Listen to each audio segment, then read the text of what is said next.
ہم آپ کے ساتھ لڑیں گے، کبھی آگے کبھی پیچھے، کبھی دائیں کبھی بائیں، اللہ کی قسم آپ تک کوئی پہنچ نہیں سکتا جب تک ہماری لاشوں کے اوپر سے گزر کے نہ جائے۔ تو آپ نے پھر فرمایا بولو بھائی کیا کہتے ہو، کیا کرنا ہے؟ تو پھر سعد بن معاذ مدینے والوں میں سے کھڑے ہوئے، مقداد بھی مہاجرین میں سے تھے، ابوبکر بھی مہاجرین میں سے تھے، کہنے لگے لگتا ہے یا رسول اللہ ایانا یرید، آپ میرے خیال میں یہ چاہ رہے ہیں کہ ہماری مدینے والوں کی کیا رائے ہے؟ ہم تو کہہ رہے تھے کہ ہمارے مہاجر بھائی جو کہہ رہے ہیں وہی ہماری رائے ہے، لیکن آپ کے تیسری دفعہ پوچھنے سے لگتا ہے کہ آپ چاہتے ہیں کہ ہم اپنی رائے کا اظہار کریں۔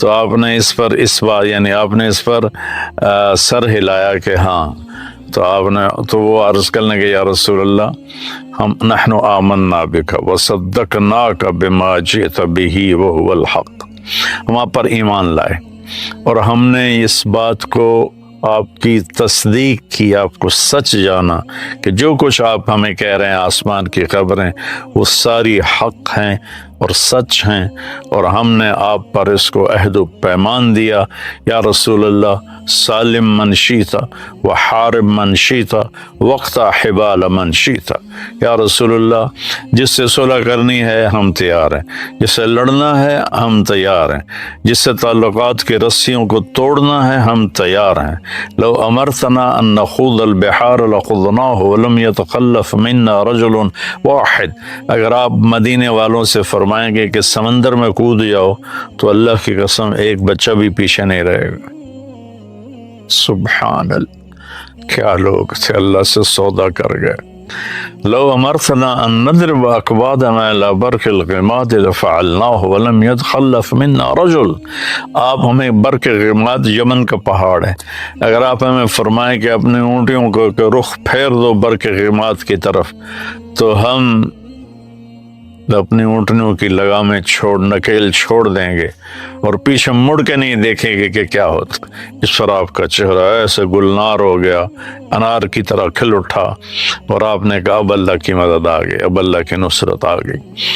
جب مدینے سے چلنے لگے تو اس وقت حضرت عثمان رضی اللہ تعالیٰ عنہ کی اہلیہ، آپ کی بیٹی حضرت رقیہ رضی اللہ تعالیٰ عنہ بیمار تھیں، ان کو چیچک نکلی ہوئی تھی، تو آپ نے ذوالحلیفہ سے حضرت عثمان اور حضرت اسامہ دونوں کو واپس بھیجا کہ جاؤ اپنی بیوی کی تیمارداری کرو، اور ان کا نام بدری صحابہ میں لکھوایا، مال غنیمت میں سے ان کو حصہ دیا۔ اپنے اہل و عیال کی رعایت کرنا، خیال کرنا دین کا اتنا بڑا حصہ ہے کہ بدر جیسے مارکے میں سے ان کو واپس بھیج دیا کہ ان کو کافی تکلیف تھی، اور پھر بدر میں ان کا نام لکھوایا۔ بھئی وہ تو نہیں تھے تو اب نہیں تھے، نہیں، چونکہ وہ تو تیار ہو کے آ گئے تھے، آپ نے واپس بھیجا۔ اس سے ہمیں ایک پوائنٹ ملتا ہے کہ اپنے بھی بچے، اپنے گھر بار کو کی رعایت کرنا، ان کو دیکھنا، ان کی بیماری میں ان کی تیمارداری کرنا، ماں باپ بوڑھے ہیں تو ان کے پاؤں دھو کے پینا، یہ بہت بڑا دین ہے، بہت بڑا دین ہے۔ تو آپ نے دونوں کو واپس بھیجا۔ بدر کی فتح سے پہلی حضرت رقیہ کا انتقال ہو گیا، وہ دفن کر دی گئیں۔ آپ نے ان کی قبر پہ آ کر ان کے لیے دعائے مغفرت فرمائی۔ آپ نے اپنی بیٹی کو واپسی پہ دیکھا نہیں ہے۔ تو جب آپ نے سب کی رائے سن لی تو پھر آپ نے اپنے لشکر کو آگے کی طرف کوچ کا حکم دیا۔ تو قریش بدر کے ایک کنارے پر تھے اور صحابہ دوسرے پر تھے۔ اس طرف قریش مدنی لشکر تھا اور اس طرف قریشیوں کا لشکر تھا، بیچ میں فاصلہ تھا، ایک دوسرے کو نظر نہیں آ رہے تھے۔ تو اس کو آپ نے تقسیم کیا لشکر کو۔ آپ نے مہاجرین کا جھنڈا جناب حضرت علی علیہ السلام کو عطا فرمایا، اور انصار کا جھنڈا وہ اپنے سعد بن معاذ رضی اللہ عنہ علیہ السلام کو عطا فرمایا، اور آپ نے پورے لشکر کا جھنڈا سفید رنگ کا وہ حضرت مصعب بن عمیر رضی اللہ تعالیٰ عنہ کو عطا فرمایا، اور ان کو درمیان میں کھڑا فرمایا۔ پھر آپ نے رائٹ سائڈ کے لشکر کی کمان حضرت زبیر کے سپرد کی، لیفٹ سائڈ کے لشکر کی کمان آپ نے حضرت مقداد بن اسود کے سپرد کی، اور پیدل جو تھے اور اونٹیوں پہ سواروں سے ہٹ کر جو پیدل تھے ان کے لشکر کی کمان اپنے قیس بن ابی صعصع کو دی۔ جب آپ نے سفر شروع کیا تو ایک بات اور یاد آئی، آپ نے اس قدر انصاف سے کام لیا کہ اونٹ تھوڑے تھے، صحابہ زیادہ تھے، تو 3 4 وہ ایک اونٹ پہ ان کا آتا تھا حصہ، تو وہ باری باری سوار ہوتے تھے، باقی پیدل چلتے تھے۔ تو آپ کے ساتھیوں میں حضرت علی اور مرشد بن ابی مرشد الغنوی رضی اللہ عنہما، یہ 2 اور آپ، یہ 3 آپ کے ساتھ اونٹنی میں شریک ہوئے۔ تو ان دونوں نے عرض کی یا رسول اللہ آپ سوار ہو جائیں، ہم پیدل آپ کے ساتھ چلیں گے، اپنا حصہ آپ کو دیتے ہیں۔ تو فرمایا کہ مجھ سے زیادہ تم طاقتور نہیں ہو، اور اجر کا میں تمہاری طرح ہی محتاج ہوں، میں اپنی باری پہ پیدل چلوں گا۔ چنانچہ اس طرح آپ سفر کر کے بدر کے قریب پہنچے، اور رات کو پھر آپ نے یہ دعا مانگی۔ یہ صحابہ، بدری صحابہ کے بارے میں مہر ہے کہ اگر یہ نہ ہوتے تو اللہ کا نام دنیا سے مٹ جاتا۔ ان تہلک هذه العصابۃ فلن تعبد، یہ مٹ گئے تو تیرا نام لینے والا کوئی نہ بچے گا۔ تو جمعہ کا دن تھا، 17 رمضان تھی، آج بھی جمعہ کا دن ہے، 17 رمضان ہے۔ کبھی کبھی یہ اتفاق ہو جاتا ہے شمس و سورج چاند کی گردش سے کہ جمعہ اور 17 رمضان اکٹھے ہو جاتے ہیں، کبھی مختلف ہوتے ہیں۔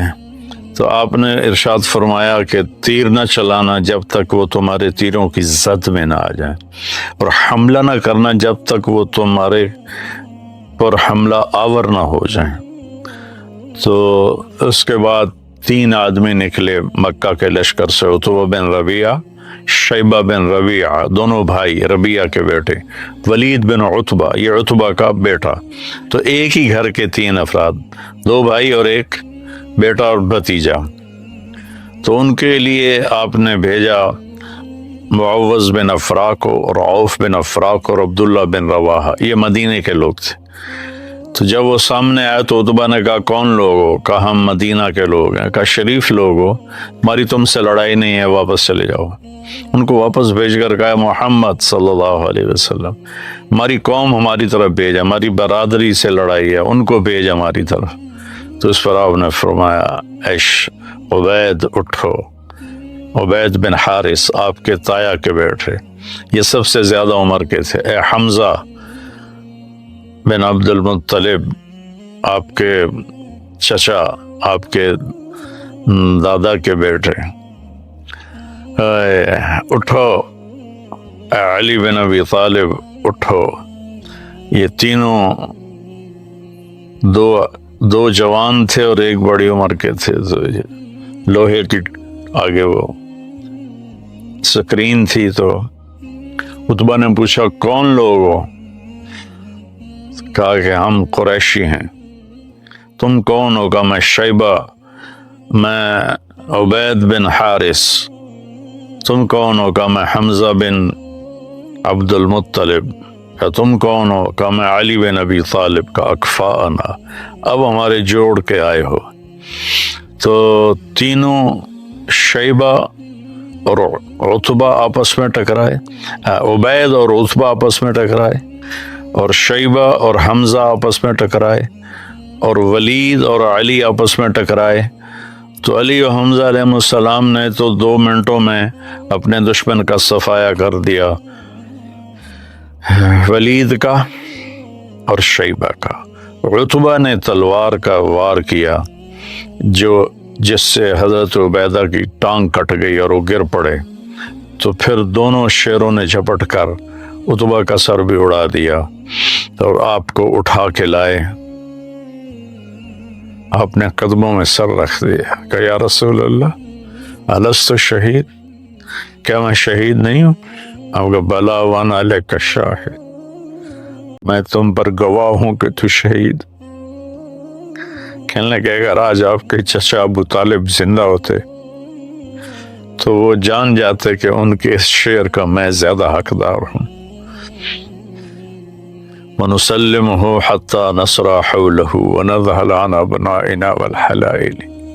یہ جناب ابو طالب کا قصیدہ ہے، 90 اشعار کا، اس کو قصیدہ لامیہ کہتے ہیں۔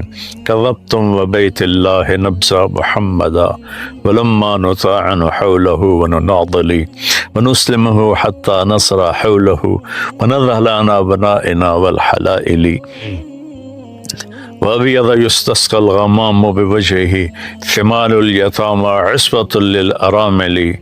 کیا خوبصورت عربی کا شاہکار ہے وہ قصیدہ۔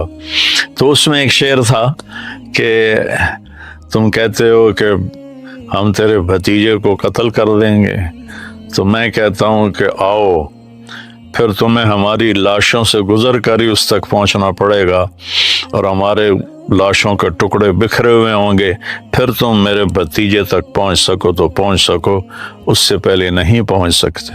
تو جو کہ عبید کے ٹکڑے ہو گئے تھے تو انہوں نے اس پر کہا کہ آج اگر ابو طالب زندہ ہوتے تو وہ جان جاتے کہ میں ان کے شعر کا ان سے زیادہ حقدار ہوں۔ وَنُسْلِمُهُ حَتَّى وَنُسَلِّمُهُ حَتَّى نَصْرَ حَوْلَهُ وَنَذْهَلَ عَنْ أَبْنَائِنَا وَالْحَلَائِلِ۔ آپ نے فرمایا سچ ہے۔ پھر واپسی پر 3-4 دن کے بعد ان کا انتقال ہوا۔ میں ان کی قبر مبارک پر گیا ہوں، ایک بدو مجھے مل گیا، اللہ اس کا بھلا کرے، وہ اس علاقے کو جانتا تھا وہاں، تو ورنہ تو قبروں کے نشان ہی کوئی نہیں، کوئی نام کوئی نہیں۔ تو وہ مجھے لے گیا حضرت عبید کی قبر پر۔ ایک دفعہ آپ کا وہاں سے گزر ہو تو خوشبو آئی زبردست۔ صحابہ نے کہا یا رسول اللہ یہ خوشبو کیسی؟ آپ نے کہا تمہیں پتہ نہیں یہاں عبید کی قبر ہے، عبید بن حارث کی قبر ہے، یہ خوشبو اس کی قبر سے آ رہی ہے۔ تو اس کے بعد پھر قریش نے عام حملہ کر دیا۔ تو اللہ تعالیٰ کی غیبی مدد تھی، ایک ہوا کا جھونکا آیا تو حضرت علی نے پوچھا یا رسول اللہ یہ کیا ہے؟ کہ جبریل آ گیا ہے 500 فرشتوں کے ساتھ۔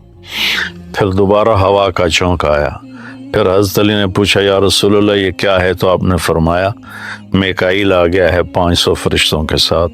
تو اللہ نے 1000 فرشتے اتارے اس جنگ میں لڑنے کے لیے، اور یہ پہلی اور آخری جنگ ہے جس میں فرشتوں نے باقاعدہ قتال کیا اور لڑائی کی۔ اس سے پہلے بھی نہیں کی، اس کے بعد بھی۔ احد میں شاید کچھ ملائکہ کی روایت آتی ہے، اس کے علاوہ کوئی نہیں ہے۔ تو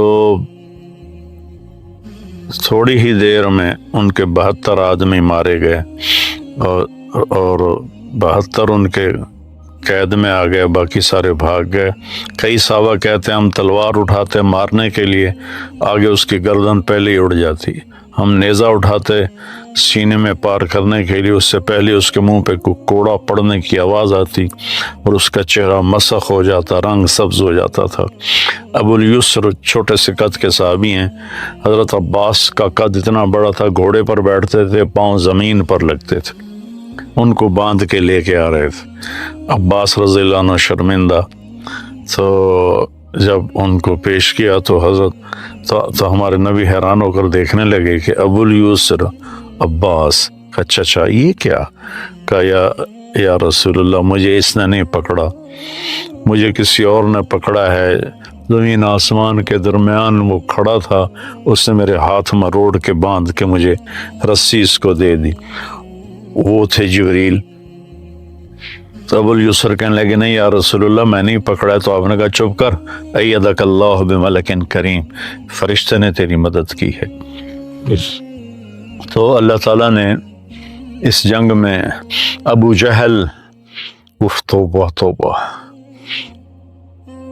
تو حضرت معاذ اور معوذ دونوں بھائی تھے، انہوں نے جا کر ابو جہل پہ وار کیا اور اس کی ٹانگ کاٹ دی، ٹانگ کاٹی تو وہ گر گیا، گھوڑے پہ سوار تھا۔ تو اکرمہ آپ کے ایک بعد میں ایمان لے آیا رضی اللہ تعالیٰ عنہ، انہوں نے پھر معاذ کی معوذ کی کندھے پہ وار کیا تو ان کا ہاتھ ایسے لٹک گیا، تو انہوں نے ہاتھ کو اٹھا کے پیچھے کر لیا اور لڑتے رہے. پھر کہنے لگے وہ ہاتھ مجھے تنگ کر رہا تھا تو میں نے پاؤں کے نیچے دے کے دبا کے کھینچ کے پھینک دیا اور پھر لڑنا شروع کر دیا. میں پڑھتا ہوں تو میرے رونگٹے کھڑے ہو جاتے ہیں. میں تو سوئی چبھ جائے تو ہماری حالے اداڑے ہوتی ہے. اور وہ پورا پاؤں ہاتھ کھینچ کے پھینک دیا. حضرت عثمان کے زمانے میں ان کا انتقال ہوا. تو وہ گرا تو اس کو انہوں نے نا زخمی حالت میں چھوڑ دیا. جب جنگ ختم ہوئی تو آپ نے فرمایا کوئی ابو جہل کا پتہ کرے. تو عبداللہ بن مسعود ڈھونڈنے نکلے تو وہ سانسوں میں تھا, ابھی زندہ تھا. تو اس کے سینے پر چڑھے اس کو سر اتارنے کے لیے. تو کہنے کون ہو؟ کہ میں عبداللہ بن مسعود. کہا یا روع الغنم, اے بکریوں کے چرانے والے, لقد صعدت المرتقى, تو بہت بڑے اونچے پہاڑ پہ چڑھ گیا ہے. کاش میری موت یہ بکری چرانے والے کے ہاتھ میں نہ ہوتی. پھر کہنے لگا ذرا نیچے سے کاٹنا, لوگوں کو پتہ چلے بڑے سردار کی گردن ہے. پھر کہنے لگا اخبر صاحب کا, ہوئے اپنے ساتھی کو بتا دے, انک اليوم ابغض الی من الامس, کہ کل میں تجھ سے جتنی نفرت کرتا تھا آج اس سے زیادہ کر رہا ہوں. تو نے اس کی گردن کاٹی اور آ کر آپ کے سامنے پھینکی. تو آپ نے سجدہ شکر کیا اور اللہ نے صحابہ کو عزت دی, کامیابی دی.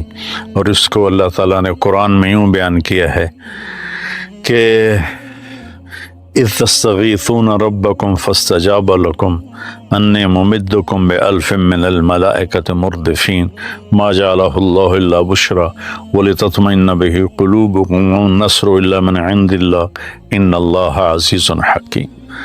جب تم اللہ کو پکار رہے تھے تو اللہ نے 1000 فرشتے بھیجے. فرشتے تمہاری مدد کے لیے تھے, لیکن اصل مدد اللہ کی تھی, یہ تمہاری تسلی کے لیے تھے. اذ یغشیکم النعاس امنۃ منہ, جب تم ڈر رہے تھے کل کیا ہوگا تو میں نے تمہیں سلا دیا, اونگ آ گئی. وَيُنَزِّلُ مِنَ السَّمَاءِ مَاءً, پھر آسمان سے بارش اتاری. لِيُذْهِبَ عَنْكُمْ رِجْزَ الشَّيْطَانِ, تاکہ شیطانی خیال تمہارے دور کروں. وَيَرْبِطَ بِهِ قُلُوبَكُمْ, تمہارے دلوں کو مضبوط کروں. وَيُثَبِّتَ بِهِ الْأَقْدَامَ, تمہارے قدموں کو جما دوں. اِذْ يُوحِي رَبُّكَ لِلْمَلَائِكَةِ أَنِّي مَعَكُمْ, جب اللہ نے فرشتوں سے کہا میں تمہارے ساتھ ہوں, جاؤ خبر دو صحابہ کو. فَاضْرِبُوا فَوْقَ الْأَعْنَاقِ وَاضْرِبُوا مِنْهُمْ كُلَّ بَنَانٍ ذَلِكَ بِأَنَّهُمْ شَاقُّوا اللَّهَ وَرَسُولَهُ وَمَن يُشَاقِقِ اللَّهَ وَرَسُولَهُ فَإِنَّ اللَّهَ شَدِيدُ الْعِقَابِ. یہ آیت عجیب ہے. آج تک فرشتوں نے کبھی میدان جنگ میں تلوار نہیں اٹھائی, ان کو پتہ نہیں کرنا کیا ہے. تو اللہ ان کو کہہ رہا ہے کہ تم نے کیا کرنا ہے, گردن پہ تلوار مارنی ہے, سر اڑاؤ, یا پھر انگلیاں اڑا دینی ہے تاکہ وہ لڑنے کے قابل نہ رہے. یہ فرشتوں کو بتایا جا رہا ہے, اللہ ان کو بتا رہا ہے کہ ایسے کرنا ہے. ایک دفعہ جبریل نے پوچھا یا رسول اللہ آپ کے صحابوں میں سب سے افضل کون ہے؟ آپ نے فرمایا بدر والے. کہنے لگے فرشتوں میں بھی سب سے افضل وہ 1000 صحابہ فرشتے ہیں جنہوں نے بدر کے میدان میں اتر کر جنگ کی تھی. تو یہ جنگ بدر اسلام کا ایک بہت بڑا معرکہ ہے, اور اللہ تعالیٰ نے حق اور باطل کو واضح کر دیا. اللہ ہمیں بھی حق پہ چلنے کی توفیق نصیب فرمائے.